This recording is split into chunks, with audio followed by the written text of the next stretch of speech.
It was early, the kind of Florida morning when the heat begins before the sun fully rises. The air was thick, heavy with the scent of damp earth and citrus. Angelina stood by the fence, tossing grain into the trough for her horses. She moved with quiet rhythm, like someone used to solitude. She had tied her hair back, her sleeves rolled above her elbows. Dust clung to her boots as she crossed the yard, a half-filled feed sack slung over her shoulder. The horses stirred, hooves shifting in the soil. She placed the coffee mug on a wooden post, checked her wristwatch, and walked toward the barn. No one saw what happened next. Minutes later, the radio on the porch clicked off mid-song. The wind moved through the open farmhouse door, lifting the curtain. A dog barked from somewhere in the distance, and then silence. The feed sack was still folded against the fence. The barn door stood open. The horses stared toward the grove, uneasy, ears twitching at sounds no one else could hear. By mid-morning, the sun was sharp overhead. When Angelina failed to arrive at the feed store, her neighbor, Martha Klein, noticed. It was unusual for Angelina to miss errands. She was disciplined, precise. Martha drove her pickup down the dirt road toward the Moore farmhouse. The yard was still. Angelina's truck was parked beside the porch, driver's door open, keys still in the ignition. Her purse sat on the passenger seat. On the porch table, an opened ledger listed feed orders dated that very morning. Martha called her name again and again, but no one answered. Only the low hum of cicadas filled the air. She stepped toward the barn, careful but curious. The inside smelled of hay and oil. A feed bucket was overturned. The radio cord hung loose from the outlet, as if pulled sharply. By noon, sheriff's deputies were on the scene. The first responders marked tire impressions leading away from the barn.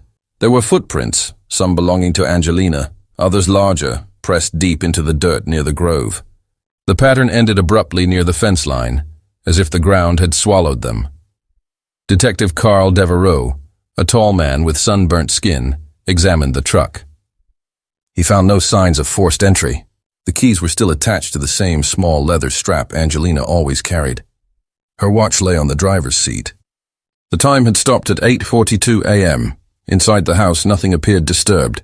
The breakfast dishes were washed and stacked. The bed was made. On the counter, a letter from the local supply company confirmed a feed delivery for that afternoon. Everything looked frozen in motion, as if Angelina had simply stepped outside and never returned. Deputies began searching the surrounding fields. Horses were moved to a nearby stable, while volunteers from the small Lake Monroe community gathered with flashlights, combing through brush and ditches. Helicopters swept over the citrus groves, their blades scattering leaves. By evening, the search extended to the creek that ran behind the property. Teams moved methodically, but nothing surfaced. No sign of a struggle, no belongings, no footprints beyond the fence line. The investigation continued into the night. Flashlights cut through the darkness. The air grew cooler, carrying the sound of frogs from the water's edge. A deputy paused near the barn, noticing something strange. A single coffee ring on the fence post where the mug still sat untouched. The liquid inside had turned cold, thin insects floating on the surface. Detective Devereaux stood silently beside the truck, the reflection of his flashlight glinting off the window. He whispered to the deputies to mark every piece of evidence. Nothing made sense. If Angelina had left voluntarily, why leave her keys, her purse, and her watch? As the night deepened, local media began arriving. Reporters filmed the flashing lights from the road, broadcasting that a 27-year-old woman had vanished from her family farm without a trace. Neighbors spoke softly about her, reliable, kind, always working. No one could recall any enemies. The next morning, Devereaux ordered another sweep of the property. A canine unit was brought in. The dogs caught a scent near the barn, but lost it past the fence. Investigators examined the soil again, searching for drag marks or broken branches. Then, one deputy stopped at the edge of the orange grove. There, between the rows of trees, the mud showed a clear print, a single boot mark, deep and isolated. It faced away from the barn, toward the dense line of palmettos. The deputies circled it silently. The print did not match Angelina's shoes. It was larger, wider, pressed into the earth, as if someone had stood there watching. Detective Devereux crouched beside it, the early sun glinting across the dew. He told the team to photograph the print and cast it before the ground hardened. The deputy nodded, already mixing the plaster. The camera lingered on that solitary mark in the dirt, one footprint leading nowhere, surrounded by silence. The morning had begun like any other, with coffee and horses and quiet routine. By nightfall, the land itself seemed to hold its breath. And in that stillness, a single muddy print waited, the first and only sign of the darkness that had taken Angelina Moore. Before the disappearance turned her name into a headline, Angelina Moore was known simply as the young woman who kept her land alive. At 27, she managed a small citrus and livestock farm on the outskirts of Lake Monroe. The property had belonged to her parents, who passed within 2 years of each other. Instead of selling, Angelina stayed. She worked the soil herself, repaired fences, and rebuilt the weathered farmhouse one board at a time. People in town admired her strength. They said she never asked for help unless it was truly needed. During harvest season, she lent her hands to neighbors struggling with their crops, and when storms rolled through the region, she was often the first to check on damaged groves. Her days began before sunrise. By the time the town's first lights flickered on, she had already fed her horses, collected eggs, and walked the perimeter of the fields. Locals often saw her driving an old blue pickup along the county road, windows down, hair tied back, a faded straw hat resting on the seat beside her. She had a gentle connection with her animals, especially her chestnut mare, Dusty. The horse followed her voice, responding to soft whistles and quiet words. Witnesses later remembered how the animal had grown restless after the disappearance, pacing the fence for days, as if waiting for her return. Angelina was private, but not withdrawn. On Sundays, she attended the local farmers' co-op meetings. She shared recipes for homemade preserves and swapped stories about citrus pests and new irrigation methods. She spoke little about herself, preferring to listen, to nod, to smile politely before heading home. There were no reports of trouble in her life. No debts, no enemies. She paid her bills on time and kept her accounts clean. Her letters, found later in a desk drawer, revealed a woman grounded in routine and calm self-sufficiency. Yet, in several of those letters, there was a repeated mention of a name. Richard, a man who had once worked on her farm. Richard Hale had been a farmhand during the previous season. He was described by neighbors as hard-working but impulsive, prone to arguments when frustrated. After a brief and quiet relationship with Angelina, he left the county suddenly, saying he had found work farther north. No one saw him again. Investigators studying her background noted that she had never spoken of him after he left. Friends said she seemed focused, content, immersed in her work. There was no evidence of distress or fear. Her final ledger entries from the week before her disappearance were as precise as ever. Feed, tools, repair costs, harvest estimates. But buried within those ordinary details was one unusual note. On the final page of her calendar, under the date July 19, 1975, she had written only 2 words, in small, deliberate handwriting. Meeting noon. There was no address, no contact name, and no explanation. As detectives pieced together her final hours, that entry became their first real mystery. Angelina Moore had planned to meet someone the day she vanished, and nearly 50 years later, no one could say who that person was. At 7:45 a.m. on July 19, 1975, Angelina Moore was seen driving her blue pickup truck down the narrow dirt road leading from her farmhouse toward the south field. The sky was pale and cloudless, the start of another sweltering Florida day. She waved briefly to her neighbor, Martha Klein, who was out tending her chickens. It was the last time anyone would see Angelina alive. Martha later told investigators that Angelina seemed calm, focused, and in a hurry. The truck moved slowly over the uneven road, dust rising behind it until it disappeared into the orange grove. Martha thought little of it. By mid-morning, the heat was suffocating, and most farmers had gone indoors to escape the sun. When the clock struck noon, Martha noticed Angelina's truck parked oddly near the entrance to the south field. The driver's door was open. The engine was off. No movement came from inside. Martha assumed Angelina had stepped out to check on the irrigation lines. But an hour later, when the truck was still there, she felt uneasy. She drove her own pickup across the field to check. The scene felt wrong the moment she arrived. Angelina's purse sat untouched on the passenger seat, her keys still hanging from the ignition. A canvas work glove lay in the dirt near the tire. One of the doors creaked faintly in the wind. There were no footprints leading away from the truck, only faint tire marks that overlapped her own from that morning. The stillness felt heavy, unnatural. Martha called out Angelina's name several times, her voice echoing through the grove. No answer. Only the drone of insects and the faint rustle of branches. By 2 p.m., Martha contacted the Seminole County Sheriff's Office. Within an hour, deputies arrived. They began a systematic search of the immediate area. Photographs were taken of the vehicle, the purse, the keys, and the surrounding soil. Investigators found a broken necklace clasp on the ground about 15 feet from the truck. Nearby, a faint partial footprint, possibly a boot print, was preserved in the dry mud. The deputies marked both for evidence collection. Forensic work in 1975 was limited. There was no DNA testing, no digital tracking, and minimal fingerprint recovery from the vehicle. They collected soil samples, a few strands of hair from the truck seat, and the broken clasp, hoping for results. None would come. By evening, volunteers from nearby farms joined the search. The sheriff's office coordinated with local authorities to sweep the fields, groves, and the narrow stream that ran behind the Moore property.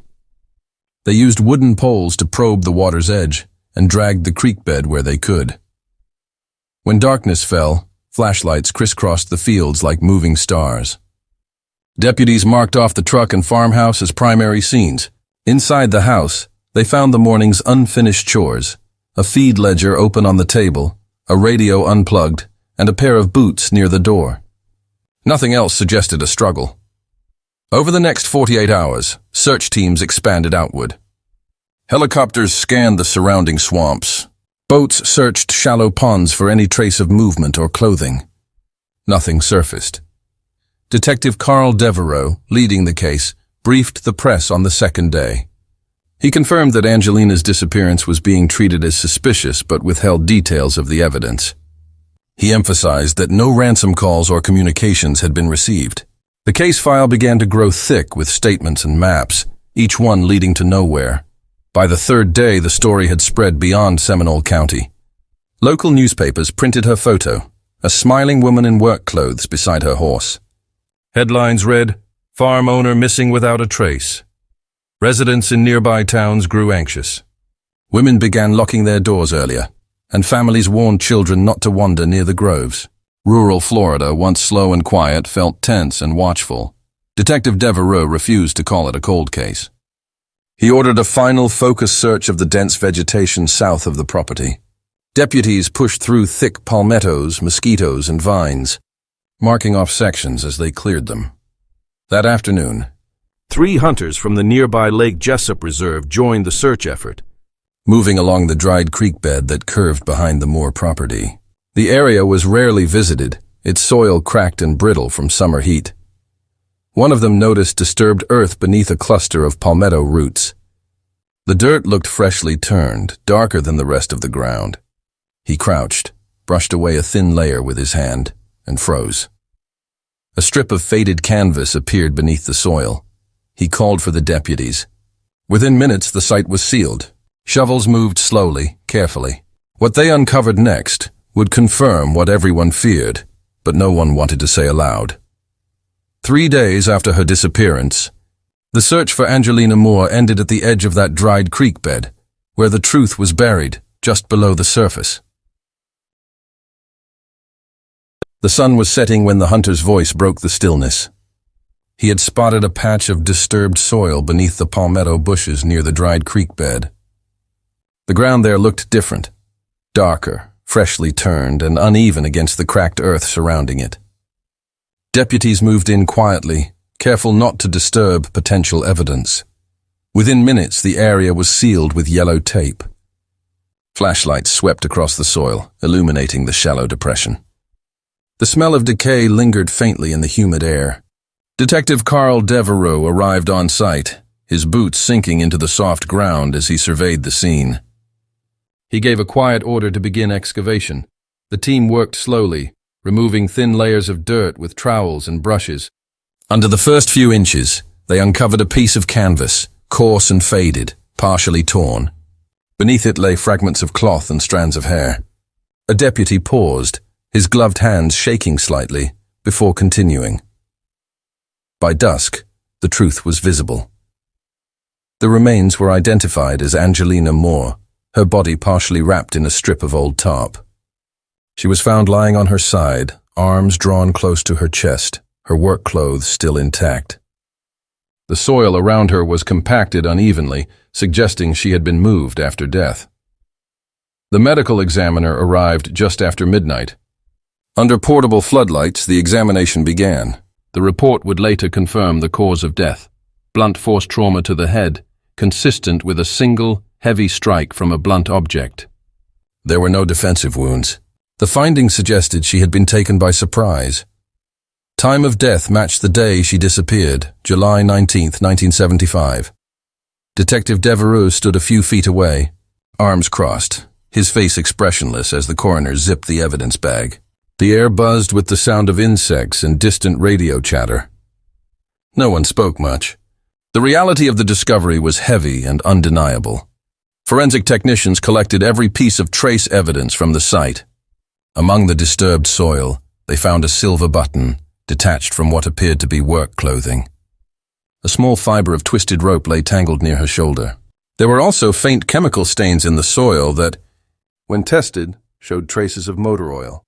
To the trained eye, the evidence painted a pattern: someone who worked with machinery, someone who knew how to move heavy objects and how to hide them quickly. The tarp itself was analyzed. Investigators learned that it was cut from a larger piece commonly used to cover equipment or truck beds. It carried traces of the same type of oil found on the soil and faint residue of citrus dust, the powdery coating from processed fruit crates. By morning, news of the discovery spread through Seminole County. Reporters arrived in droves, standing at the barricades near the orange grove. Cameras captured the flashing lights, the deputies in the mud, and the covered stretcher being lifted from the creek bed. Headlines would soon follow. Body of missing farm owner found, homicide confirmed. But Sheriff Devereux restricted all details. He gave a short press statement at dawn, confirming only that the remains belonged to Angelina Moore. His words were steady, deliberate. This is now a murder investigation. We will find who did this. Behind closed doors, though, the department faced a problem. The evidence was thin. The technology was limited. Fingerprints lifted from the canvas were smudged and useless. No witnesses had come forward, and no one had seen or heard a struggle. Devereux studied the evidence spread across his desk later that day. The button, the rope fiber, the lab notes. Something about the rope stood out. The weave was thick, coated with a waxy finish. He asked the forensic technician to trace its origin. The answer came 2 days later. The rope was a specialty type, manufactured for one local citrus supplier in the county, used to secure crates on large transport trucks. Only a handful of farms had access to it, and among them, only one farmhand had signed the supply logs for that particular batch in the spring of 1975. His name was Richard Hale. The discovery of Angelina Moore's body shifted the case from mystery to murder. Every deputy in Seminole County worked around the clock, retracing the final days before her disappearance. But one name began surfacing again and again: Richard Hale. Hale was 32 years old, a former farmhand who had worked on Angelina's property 2 years earlier. Locals described him as capable but unpredictable. He was tall, broad-shouldered, and known for his temper. He often drank at a roadside bar outside Lake Monroe, where arguments were common and apologies rare. Residents remembered the tension between Hale and Angelina.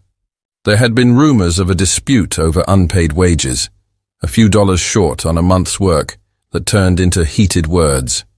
Others whispered about something more personal. A neighbor once claimed she had seen Hale lingering by the fence line of the Moore farm late one evening, long after his employment had ended. When questioned, most residents agreed that Hale had left town shortly after Angelina's death.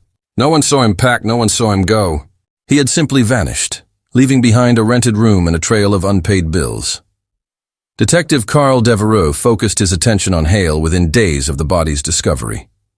The evidence from the creek bed, the rope fiber, the traces of oil, the work clothes, all pointed towards someone who had experience with heavy machinery and access to farm equipment.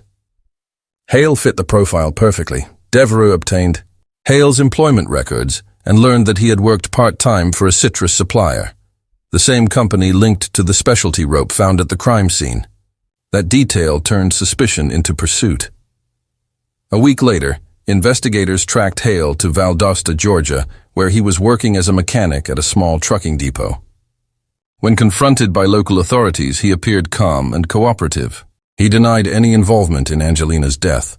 He admitted they had argued once, but insisted it was about farm repairs, not money. Detectives transported him back to Florida for questioning. The interview lasted nearly 9 hours. Devereaux watched Hale carefully across the table, his steady voice, his lack of visible emotion, his occasional pauses that lasted just a moment too long. When the polygraph was administered, the results came back inconclusive. The machine could not confirm deception, nor could it clear him. Without solid evidence, no fingerprints, no eyewitnesses, no physical link, Devereaux had no grounds for an arrest. Hale was released the next day. For the next several weeks, detectives pursued other leads.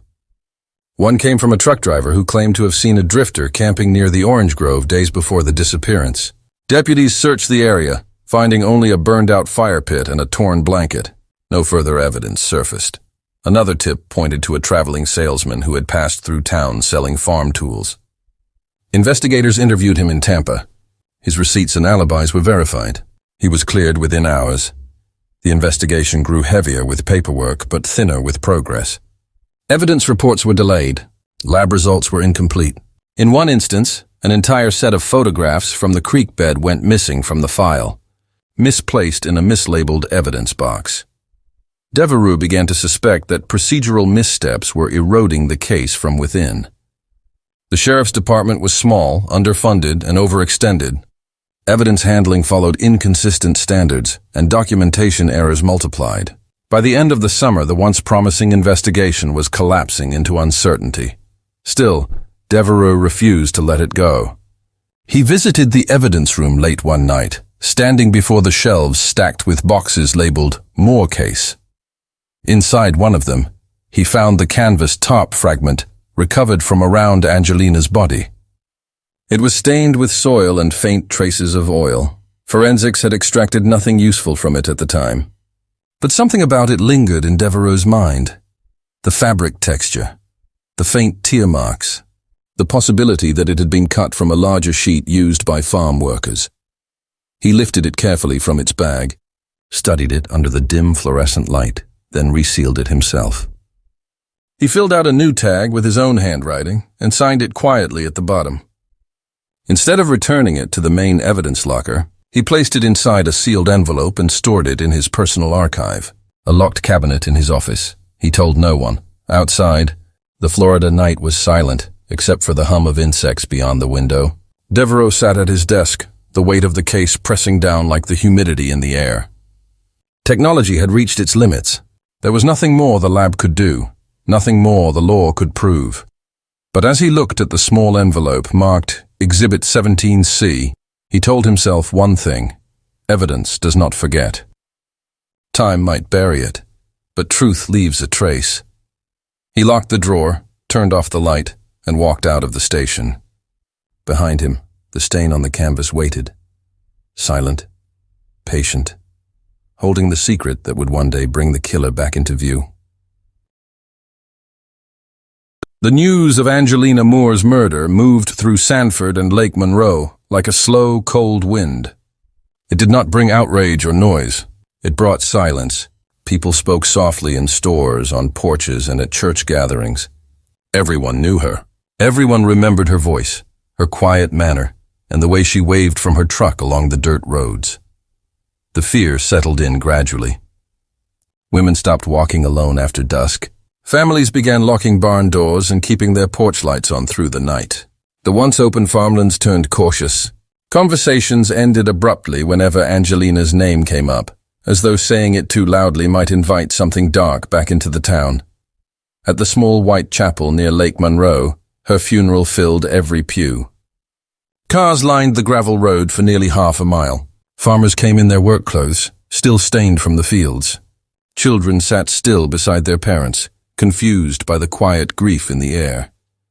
The Reverend spoke simply, describing Angelina as a soul rooted in the land she loved.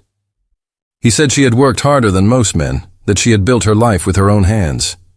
There were no mentions of the investigation or the violence. Only her kindness, only her name. At the gravesite, the sun hung low, casting long shadows across the rows of headstones. Her brother, Mark Moore, stood beside the casket, his hands trembling as the first shovelful of earth fell. He had come home from Tallahassee to manage the property, but within months, the silence of the farmhouse became unbearable.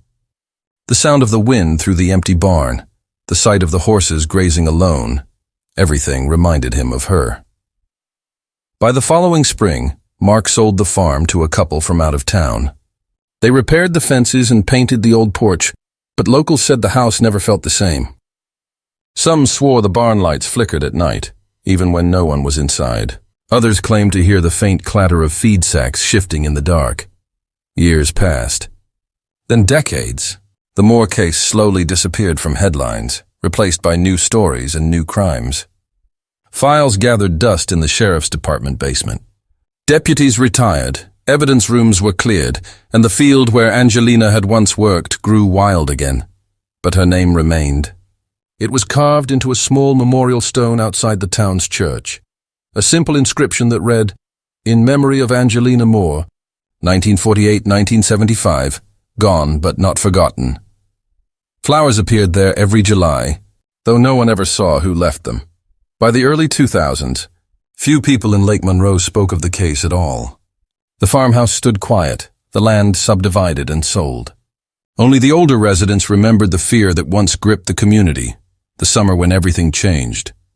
Then, one humid morning nearly 30 years later, a county clerk began sorting through a row of unmarked storage lockers from the now-defunct sheriff's department. The contents were being catalogued before disposal, boxes of old evidence, forgotten reports, and worn manila folders. Inside one of the rusted lockers, beneath a stack of weathered binders, lay a sealed envelope. Its label had faded with time, but two words were still visible in handwritten ink. Moore case. Inside it was a small fragment of stained canvas, untouched since the summer of 1975. Time moved on. Fields were sold, barns collapsed, and the old farmhouse near Lake Monroe became just another landmark with a story few dared to tell. The people who had once searched through the mud and orange groves for Angelina Moore were now gray-haired or gone. Her name drifted into memory, tucked between faded newspaper clippings and whispered cautionary tales. By the early 1980s, the sheriff's department had stopped revisiting the case. The official files were boxed, labeled, and stored in the evidence room's far corner. Reports yellowed with age. Photographs of tire impressions and footprints lost their clarity. The button, the rope fiber, and most physical items had either degraded or been misplaced through decades of transfers and clerical errors.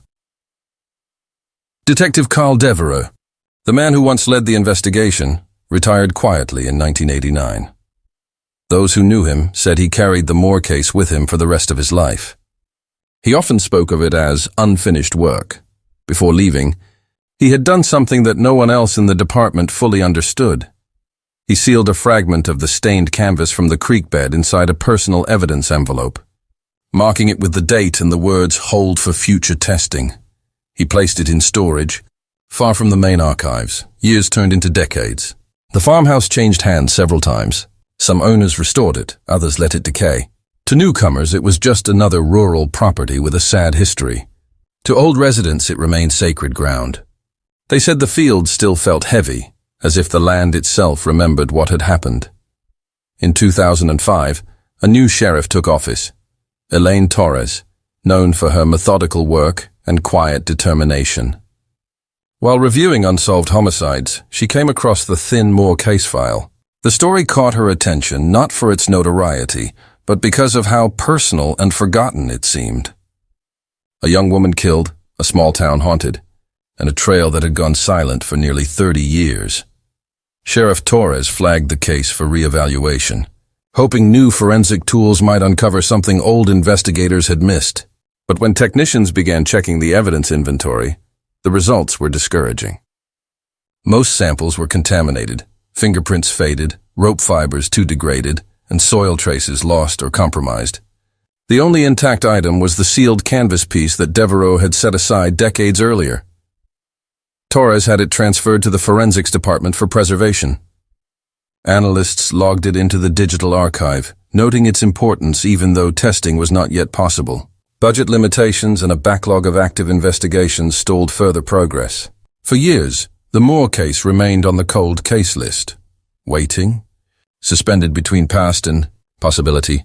Then came 2023. The Florida Cold Case Initiative launched a statewide project to digitize and reanalyze preserved evidence using advanced DNA sequencing and contamination-resistant testing.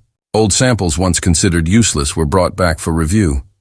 When the Moore evidence packet surfaced, it drew quiet curiosity from the lab technicians. The item was fragile, a small weathered strip of canvas with faint brown discoloration, sealed under glassine paper since 1976. Despite its age, the material showed signs of preserved cellular residue in its fiber threads. The lead technician, David Lynn, prepared the fragment with precision. It was placed inside a sterile chamber, its fibers carefully scraped into a vial. The machine, a new generation DNA extractor designed for degraded material, hummed softly as it began the process. Hours passed. Lines of code scrolled across the monitor as the machine analyzed fragments invisible to the human eye. Then the screen paused. The system had found something, a partial male DNA profile. Faint, incomplete but unmistakable, had been lifted from the 48-year-old canvas. It was the first new evidence in the Angelina Moore murder case since 1975. In early 2024, the faint trace recovered from the canvas fragment was finally processed through the state's expanded DNA database. The results appeared slowly, line by line, on the lab monitor at the Florida Department of Law Enforcement Crime Laboratory in Tallahassee. It was partial, just enough genetic material to identify gender and several key markers. The system confirmed what analysts had suspected from the start. The DNA belonged to a male individual, but it was not a direct match to anyone in the existing database. No criminal record, no prior arrest, no registered sample. The machine displayed the result in cold clinical text. Partial familial correlation, 37% probability of first-degree relative. That number was not enough to close a case. But it was enough to open a new investigation. The DNA sequence was uploaded into a genetic genealogy network, a database built for tracing distant relatives through public DNA submissions. Technicians began the meticulous process of comparing the unknown profile against thousands of genealogical samples voluntarily submitted by civilians.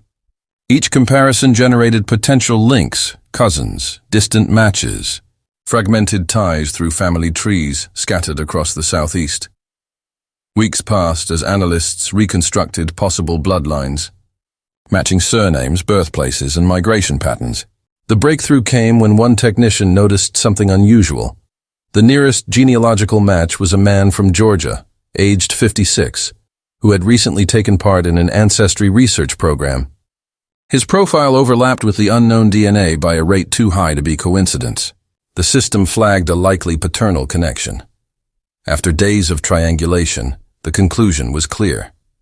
The unidentified DNA on the canvas belonged to a direct male relative of Richard Hale, the same farmhand, who had once worked for Angelina Moore and left town after her death. Detectives in Seminole County reopened the Moore file officially.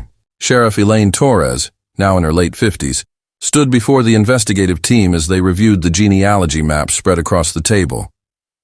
The lines and names converged toward a single living person, Richard Hale, now believed to be 82 years old, residing under an alias in Ocala. Florida public records confirmed the alias, Robert H. Lang. The man had obtained a new driver's license in the 1980s, a period when database digitization was incomplete and paper records were easily altered. He had worked small maintenance jobs, lived alone, and had no criminal record under his new name. Torres contacted the state attorney's office for authorization to pursue DNA confirmation through non-invasive collection. Because the suspect was living under a false identity, a warrant was unlikely to be approved without physical evidence. Instead, the investigative team decided to conduct surveillance and attempt to obtain a discarded DNA sample, something the courts would allow under current forensic law. Detective Marisol Vega, the lead investigator, drove to Ocala with 2 agents. They watched Hale for days from an unmarked vehicle parked across the street. The man they observed was frail, his hair white, his movements slow but deliberate. Each morning, he walked to the edge of his porch, read the newspaper, and drank coffee from a metal thermos cup. In the evenings, he sat quietly under the porch light, watching the road with the stillness of someone who knew how to wait. On the 5th day, Vega saw what they needed. Hale placed his empty coffee cup in a plastic trash bin beside the porch. After he went inside, the team moved in quickly. Wearing gloves, they retrieved the cup, sealed it in a sterile evidence bag, and recorded the chain of custody on camera, location, time, and handling sequence documented exactly. The sample was transported under lock and key to the state crime laboratory for testing. Inside the lab, technicians swabbed the cup rim for trace saliva. The recovered DNA was labeled, cataloged, and loaded into the extraction chamber. For hours, the machine processed the material, isolating the nucleotide strands and comparing them against the archived 1975 sample. When the system displayed its final analysis, the confirmation appeared in red text across the screen. Match probability, 99.98%. Source, Hale, Richard A. Nearly half a century after the murder of Angelina Moore, forensic science had done what time could not. It had identified her killer. Sheriff Torres reviewed the lab report herself. Every chain of evidence was intact. The preserved canvas from 1976, the extraction in 2023, the genealogical mapping in 2024, and the direct confirmation through Hale's discarded coffee cup. The case, once considered unsolvable, now carried the weight of irrefutable proof. By law, the team needed judicial authorization to make contact. Within 24 hours, a court order was signed for an official interview and potential arrest. The old files were reopened, the Moore case tag reprinted in bold letters.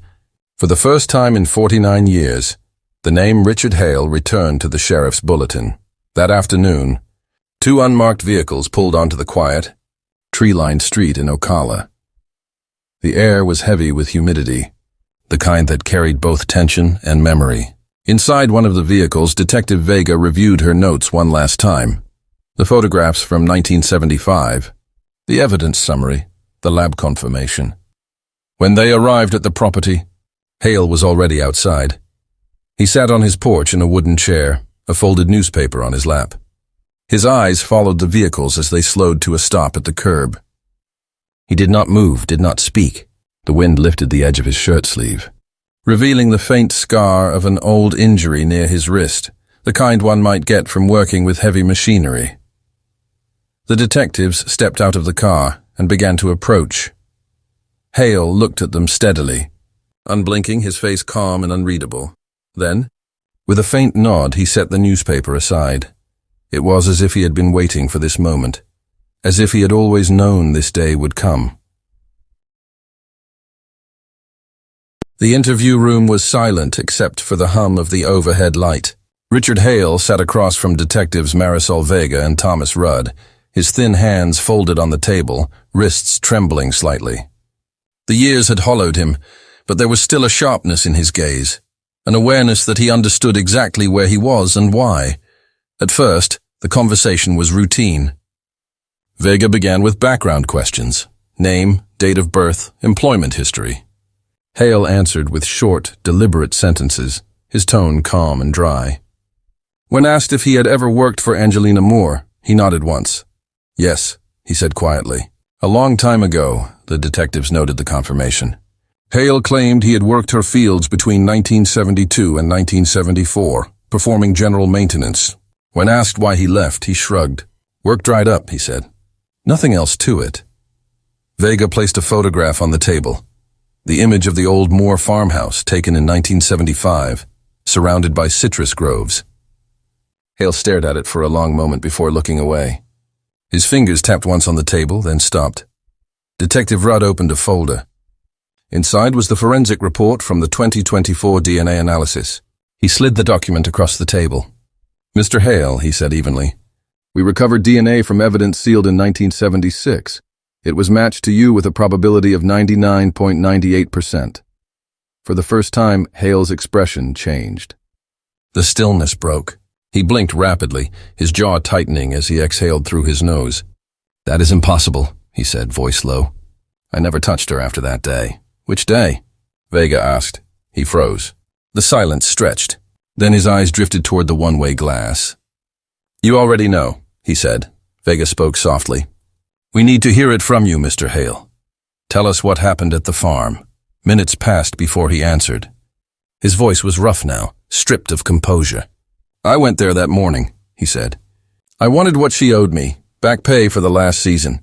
She kept saying she would settle it, but she never did. I needed that money." He paused, his hands trembling. "We argued," he continued, "out by the barn. She told me to leave, said she was done with me." He swallowed hard, staring down at the table. "She tried to walk away and I—" He stopped again, the next words barely audible. "I grabbed her arm. She pushed me. I swung at her. Once I did not mean—" His voice faded into silence. Detective Vega leaned forward slightly, her tone still calm. "What did you use?" He hesitated. "A wrench," he whispered. "It was on the tool rack. I hit her once, maybe twice. She fell and I panicked. I did not think she was gone. I wanted her to stop shouting." Vega did not respond. "She wrote each word exactly as he said it," Hale continued, voice breaking. "I dragged her to the truck. I thought I could take her somewhere, make it right, but she was not breathing. So I drove toward the creek bed. I wrapped her in canvas from the shed and buried her there under the trees."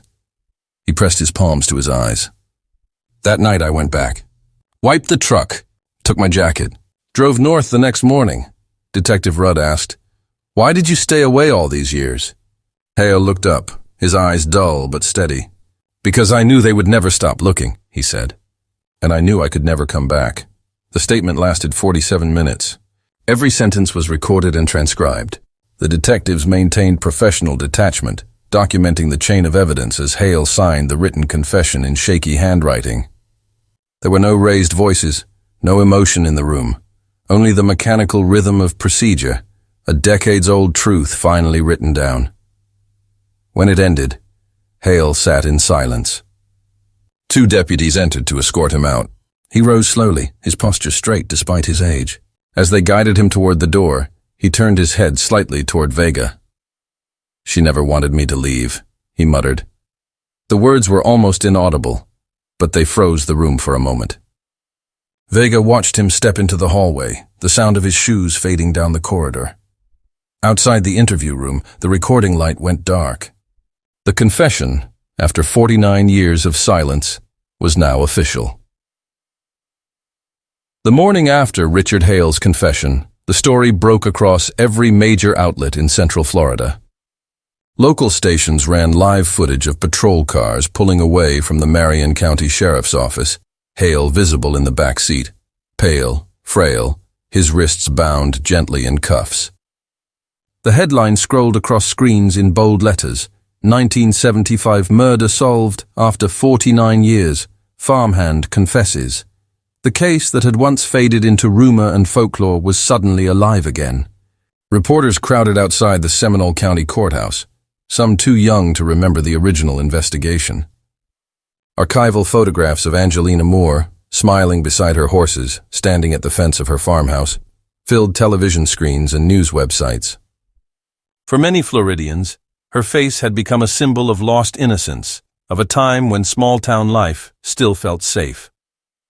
Across Sanford and Lake Monroe, the reaction was quiet, but heavy. Older residents paused in grocery store aisles, remembering the summer when Angelina vanished. They spoke of her generosity, her calm strength, and the fear that had followed her death. Some admitted they had long believed her killer would never be found. Others simply said it was about time. At the sheriff's department, Sheriff Elaine Torres faced the press under the midday sun. Microphones lined the podium, camera shutters clicking as she began. "This resolution," she said, "was made possible by decades of careful record-keeping and the preservation of a single piece of evidence, a canvas fragment saved in 1976 by Detective Carl Devereux. It is a reminder that justice does not disappear with time. It only waits for the right tools to find it." Her tone was measured, factual, free of sentiment. She thanked the forensic teams, the cold case initiative, and the genealogical researchers whose persistence had connected a 48-year-old sample to a living suspect. Behind her, the department's emblem glinted in the sun, a symbol of closure that had taken nearly half a century to arrive. In Ocala, neighbors who had known Hale as Robert Lang were stunned. Some described him as polite, quiet, and punctual. Others said he kept to himself, rarely speaking beyond a polite nod. No one had suspected that the aging man who trimmed his own hedges and waved to the mail carrier each morning had been hiding from a murder charge for almost 5 decades. Within hours, Hale was formally charged with second-degree murder and transferred under guard to the Seminole County Detention Facility.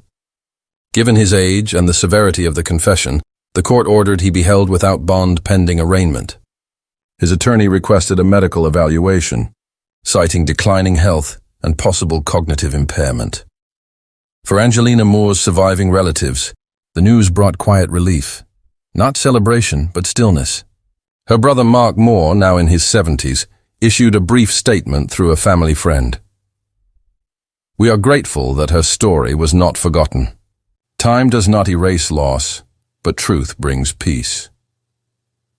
The memorial stone outside the old Lake Monroe Church became a gathering place once again. People left flowers, photographs, and notes written on folded paper. Some who had never met Angelina came to pay respect, drawn by the idea that even after decades of silence, truth had endured. Old newspaper clippings were reprinted in anniversary editions. Retired deputies gave interviews recalling the frustration of 1975, the dead ends, the missing evidence, and the promise Devereux had once made. Someday, someone will finish this. Now nearly half a century later, that promise had been kept. But as the weeks passed, a new uncertainty began to take shape. Hale's medical reports revealed serious heart and respiratory complications. His attorneys requested leniency in hospital observation. Prosecutors, determined to proceed, prepared for trial, but privately admitted they were unsure how long he might survive. In a brief statement, the state attorney's office confirmed what the community already feared. The case of State of Florida versus Richard A. Hale will move forward to trial. However, the defendant's condition may affect proceedings. The cameras lingered on the courthouse steps as the words spread through town. After 49 years, justice was finally within reach, yet there was a growing sense it might arrive too late.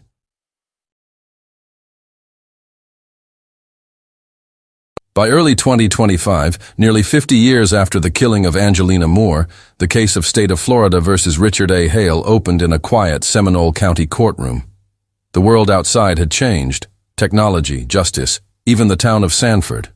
But inside the courtroom, time seemed to stand still. Hale's defense entered the proceedings with one central claim: diminished capacity.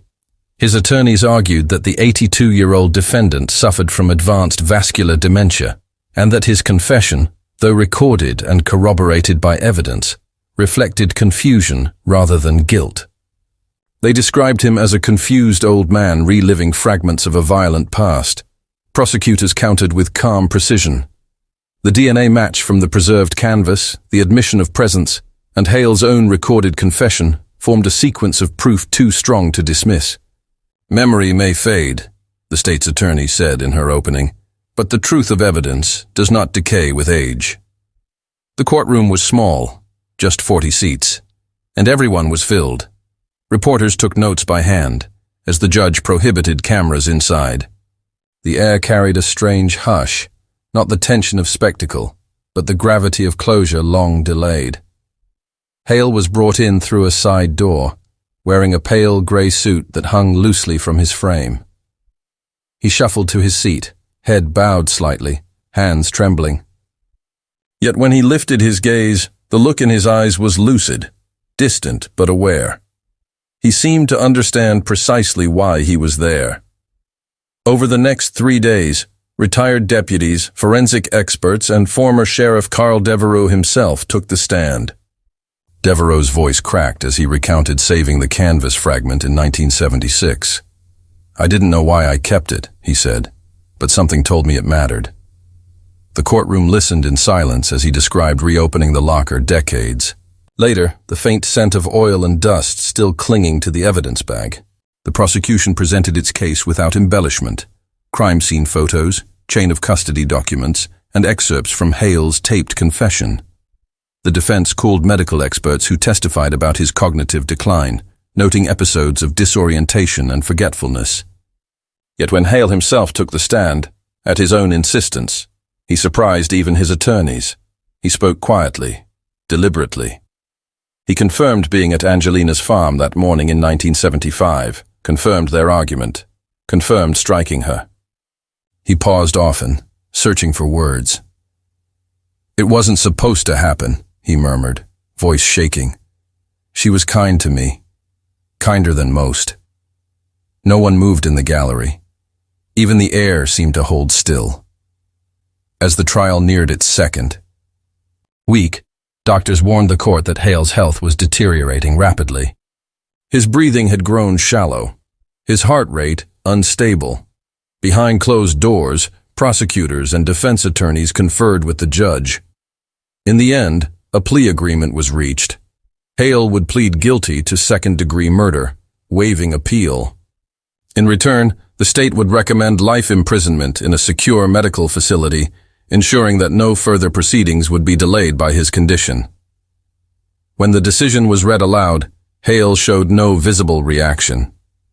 Sheriff Torres, seated in the gallery, exhaled slowly. For Angelina's family, it was the long-awaited end of something that had begun before many of them were even born. Before the court adjourned, the judge granted Hale a chance for final allocution, a defendant's right to speak before sentencing.